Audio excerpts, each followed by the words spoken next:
Un jour, alors que Marie nettoyait autour de la tombe de son mari, elle a découvert quelque chose de très perturbant.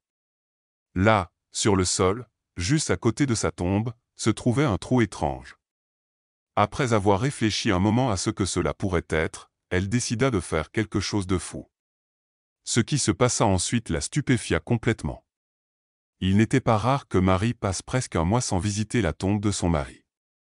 Il n'avait jamais été très riche, alors le travail était une priorité. Il avait demandé à être enterré dans le nord de l'État, avec sa famille, dans un vieux cimetière, ce qui rendait difficile de lui rendre visite, mais elle faisait l'effort malgré tout. Après tout, elle l'aimait beaucoup. Heureusement, elle avait ses lundis de congé au dîner, alors elle saisissait souvent l'occasion pour y aller ce jour-là. Un lundi en particulier, elle se rendit dans le nord de l'État pour visiter la tombe de Henri. Il faisait froid et morose, l'automne s'installait. Lorsqu'elle aperçut sa pierre tombale, elle se sentit immédiatement honteuse. L'herbe avait poussé de manière excessive, avec des mauvaises herbes assez laides. Par rapport aux autres pierres tombales, celle de Henri semblait dans un état de délabrement. En plus de l'air, des tonnes de feuilles des arbres au-dessus étaient tombées. Il allait falloir du travail pour nettoyer l'endroit, c'était certain. Mais Marie ne se dérangeait pas. Elle connaissait l'heure des bus par cœur, alors elle prendrait simplement le dernier bus cet après-midi-là une fois qu'elle aurait terminé.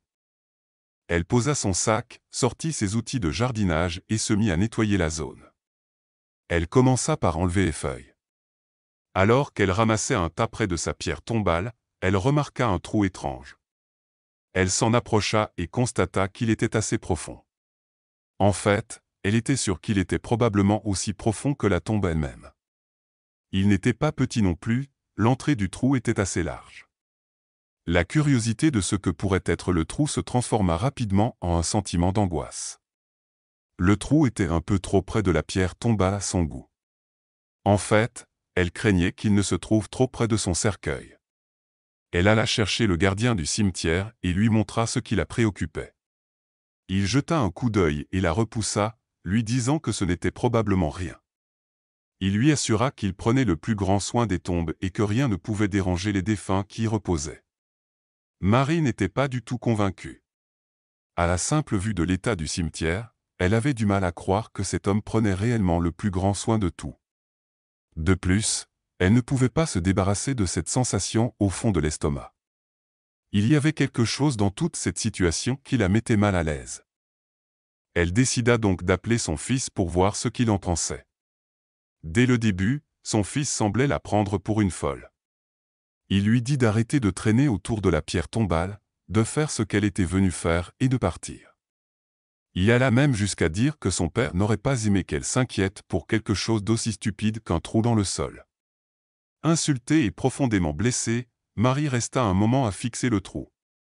Elle savait que son fils avait probablement raison sur ce que son mari en aurait pensé, mais si lui était à sa place, elle savait qu'il aurait vérifié ce qui se passait.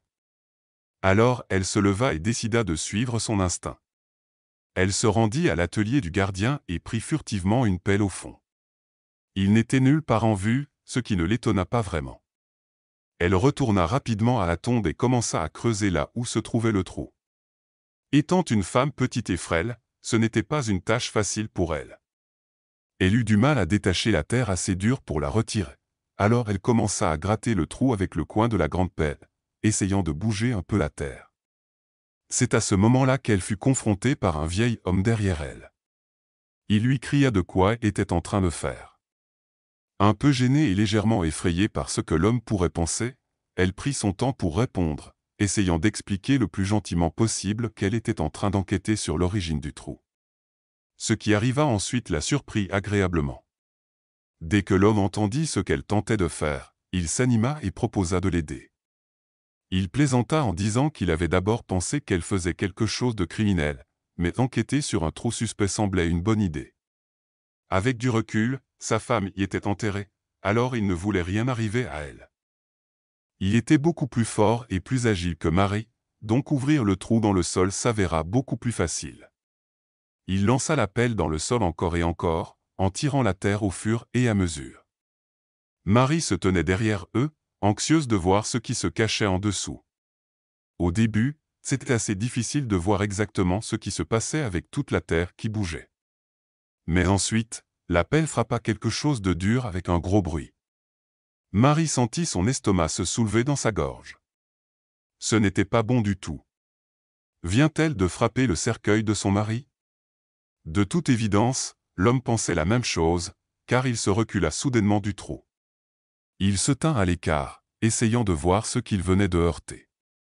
Et effectivement, en émergeant beaucoup plus superficiellement qu'il ne le devrait, se trouvait un cercueil. Le trou menait directement au cercueil de Henri, qui semblait avoir un gros trou béant sur le côté en bois. Immédiatement, l'esprit de Marie se tourna vers le pire scénario. Elle était convaincue que c'était exactement comme l'histoire qu'elle avait récemment lue sur les pilleurs de tombes qui profanaient les morts pour des bêtises en bois. Le marché noir était rempli de ce genre d'activité. Effrayée par ce qu'elle pourrait voir, elle ordonna à l'homme de s'arrêter. Elle appela rapidement la police pour leur expliquer ce qu'ils avaient découvert. Ils y arrivèrent rapidement et commencèrent leur enquête. Ils durent faire appel à une pelle mécanique pour sortir le cercueil. Naturellement, Marie se sentait complètement accablée. Lorsqu'elle avait mis son mari en terre, elle ne s'attendait pas à le déterrer, certainement pas un an plus tard. Lorsqu'ils sortirent le cercueil, le trou sur le côté était clairement visible, mais il y avait quelque chose de particulier dans sa forme. Lorsque la police examina de plus près le contour, quelque chose de surprenant devint évident. Sans dire grand-chose à Marie, ils appelèrent un spécialiste pour en être sûrs. Dès qu'il arriva, il put confirmer leur théorie immédiatement.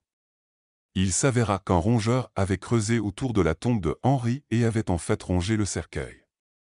Cela s'était produit pour deux raisons. D'abord, la famille avait enterré Henri dans un cercueil simple en pin à cause du manque de moyens. Ensuite, il y avait une raison beaucoup plus sinistre. Le spécialiste conclut que le cimetière avait négligé les procédures concernant l'enterrement du cercueil. La profondeur de la tombe devait être beaucoup plus grande, avec un meilleur seau pour empêcher ce genre de profanation. Lorsqu'ils annoncèrent à Marie ce qui s'était passé avec le cercueil de Henri et le corps de son mari, elle se retrouva complètement sans voix. Elle savait qu'il y avait quelque chose qui n'allait pas. Elle s'effondra immédiatement, incapable de bouger. Son pauvre corps avait subi une telle horreur, tout à cause du personnel négligent du cimetière. Heureusement, l'homme qui l'avait aidée l'accompagna à la station de police, où elle déposa une plainte pour le traitement détestable que les restes de son mari avaient subi lors de son enterrement. Elle se sentit reconnaissante d'avoir pu examiner sa tombe à temps pour stopper cela. Mais elle était horrifiée que cela soit même arrivé en premier lieu. Une fois l'enquête terminée, elle jura d'utiliser l'argent obtenu de son procès pour donner à Henri un second enterrement digne de ce nom. Elle devait savoir qu'il avait été envoyé dans l'au-delà de la bonne manière, et cette fois, elle l'enterrait plus près de chez elle pour pouvoir le visiter plus souvent. Cela montre qu'à la fin, cela vaut toujours la peine de faire les choses dans le bon établissement et de faire confiance à son instinct. Pouvez-vous imaginer à quel point Marie a dû se sentir? Que feriez-vous si vous voyiez ce trou? Faites-nous part de vos réflexions dans les commentaires ci-dessous. Merci d'avoir regardé, à la prochaine fois.